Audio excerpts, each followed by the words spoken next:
Hey guys, Wesley Cornwall here. I am going to be covering Article 12 in this video. Article 12 is reserve. So we're going to go through this paragraph by paragraph. This is kind of a meaty article, so we're only going to cover Article 12 in this video. So let's start. So paragraph A is calculation of reserve minimums. This is neutral. The entire thing is neutral. The only thing that's really different is that the scheduling committee can ask for reports to show how they calculated it.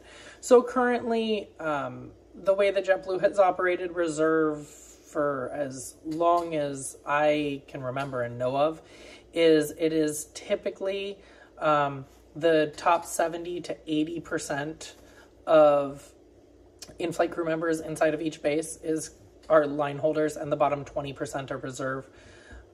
It fluctuates slightly. It's usually at an 80-20 split.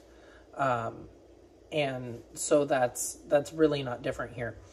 Paragraph B, I consider it a gain because when I was on reserve, you would do 6 on, 1 off, 6 on, 1 off. I believe that's still the same. I am going to give a disclaimer. I have not been on reserve for a while. I am not near as familiar with the reserve rules as I am the line holder rules because I have not been a reserve for a while. So if you are on reserve, have been on reserve for a while, or you know the rules and you hear me make a mistake, please, by all means, correct me in the comments below. I would really appreciate an email on it too so that I can throw it out there as well. That being said, from what I can see, it allows you to actually do 12 days of reserve in a row. That is really nice for commuters because you can fly in and do 12 days on, 1 day off, 12 days on, and then you're done. Not even 12 days on in that second one because that'd be 24 days and you only need 19. But you get what I mean. You can fly in, you can do everything at the same time. And so that's really nice for people that are commuting and on reserve. Subdivision 2 for paragraph B is neutral and a gain. And so there's a couple things that are noteworthy. One is pref bidding and airport standby and getting it does not count toward the maximum number of airport standby shifts that crew services can assign you. And so when you're assigned an airport standby, there's limits on it. We will cover that later on under the airport standby section.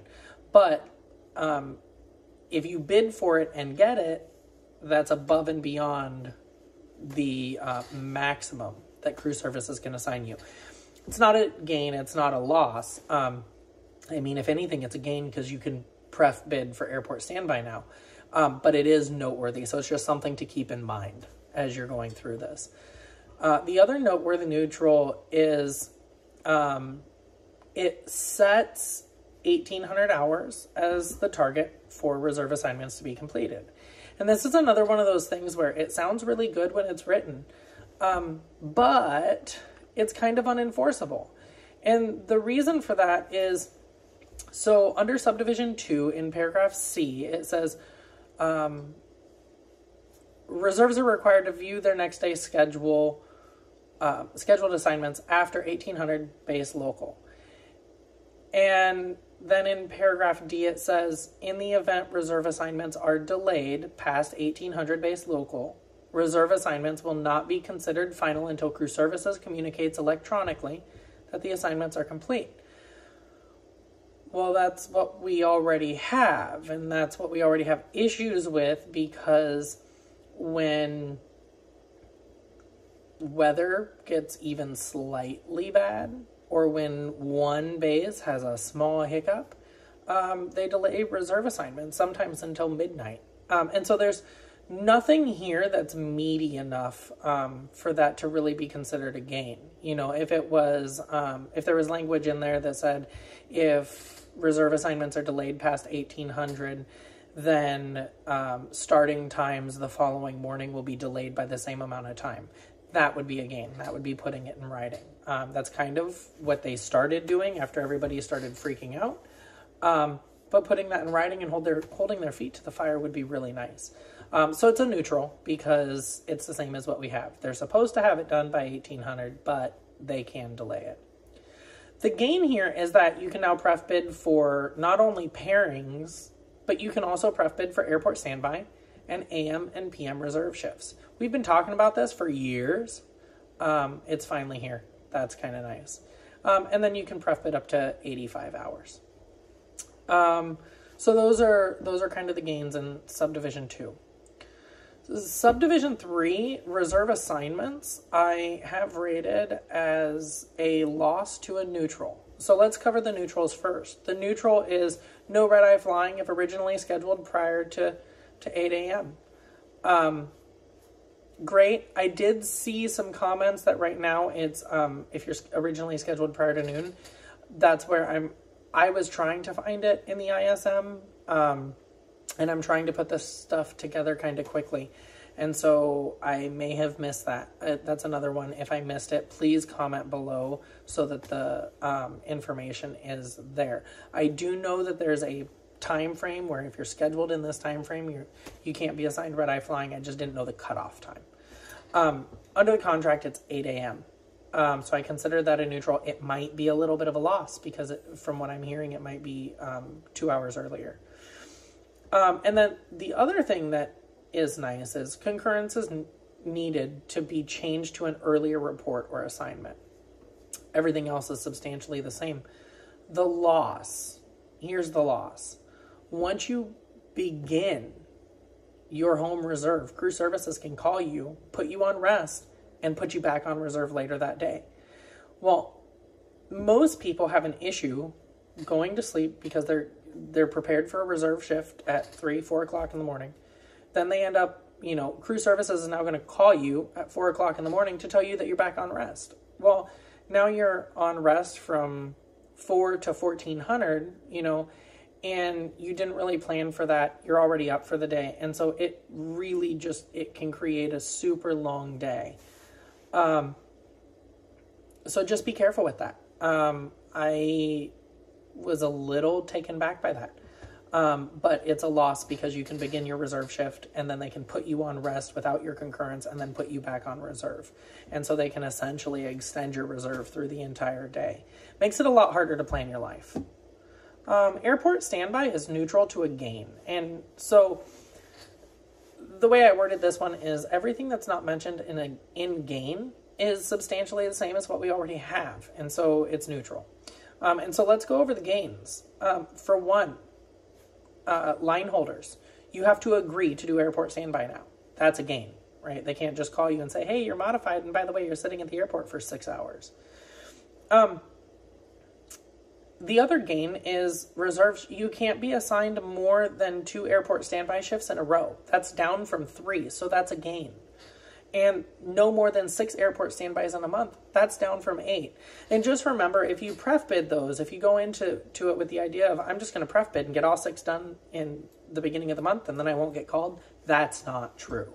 If you bid for the airport standby and you get them and you get all 6, crew services can still assign you 6 more. And so you can end up doing 12. So only do bid those airport standbys if you really want them.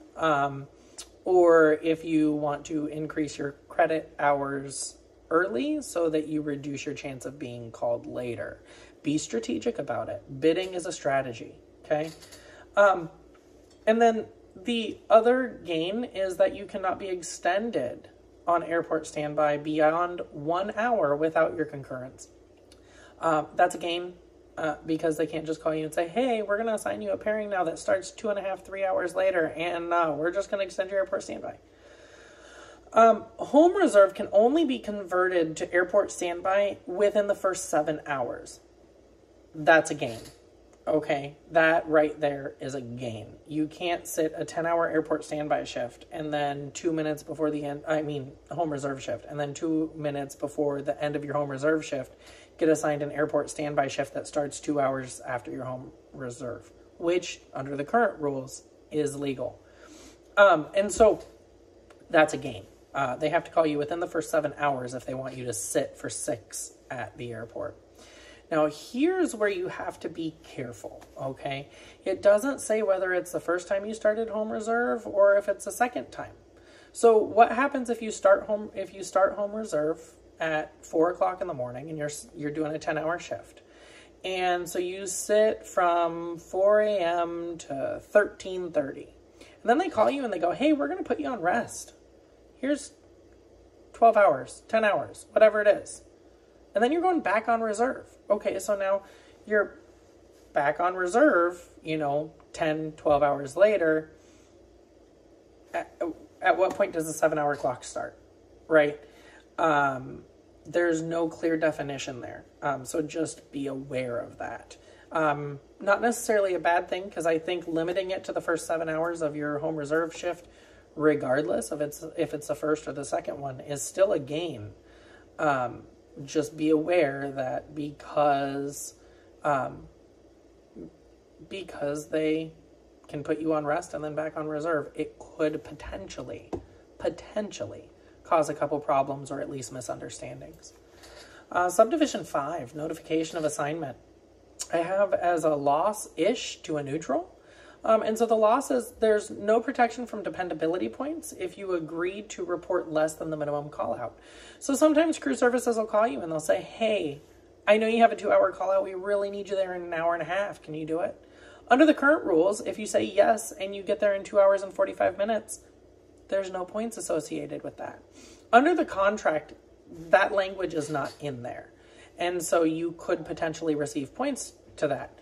I considered that a loss because it's a loss of flexibility on the in-flight crew member's part that's answering the phone, right? So then my advice to that is don't ever agree to report with less than 2 hours. Tell them to push it. If you get there early, plane leaves early.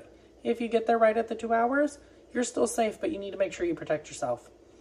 And then anything else I didn't talk about there, that's neutral. It's substantially the same as what we currently have. And then we have another one of these general provisions, which is kind of, everything in the kitchen sink that when you're drafting, you just don't really know where to put it. And so we'll go through those. Those are neutral to gains. And so the neutral is, if it's not mentioned as a gain, then it's substantially the same as what we have. So we'll go over those gains. One gain is reserves are auto-released after being on reserve for 6 hours on your last day. So you're 6 hours into your last 10-hour shift, you're automatically released at the end of that 6 hours if you don't go. That's shortening your shift by 4 hours. That's really nice. If you're on a trip and you're released after 3:59 a.m. on your day off, then you can call crew services, or you can do it through Rainmaker, and you can request an additional 4 hours and 10 minutes of credit. And that's pay above your guarantee.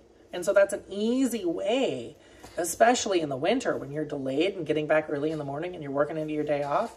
It's an easy way to pick up an extra 4 hours for working an extra 2, really, because when you reserve, your day ends at 2 a.m. instead of midnight, because, again, JetBlue can't count.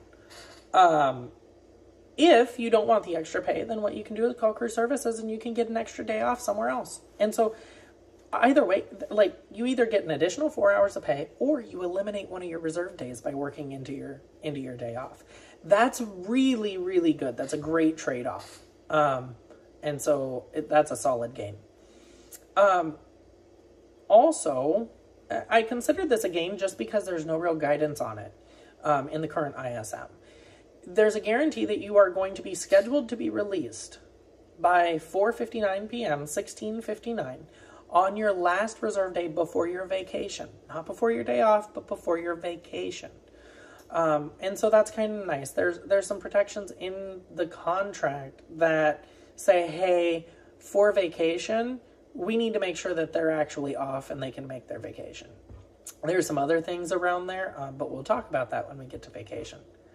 And then if you're flying into your day off, then you have to agree to it. Now, that is only if you are assigned flying into your day off. That does not translate to delays.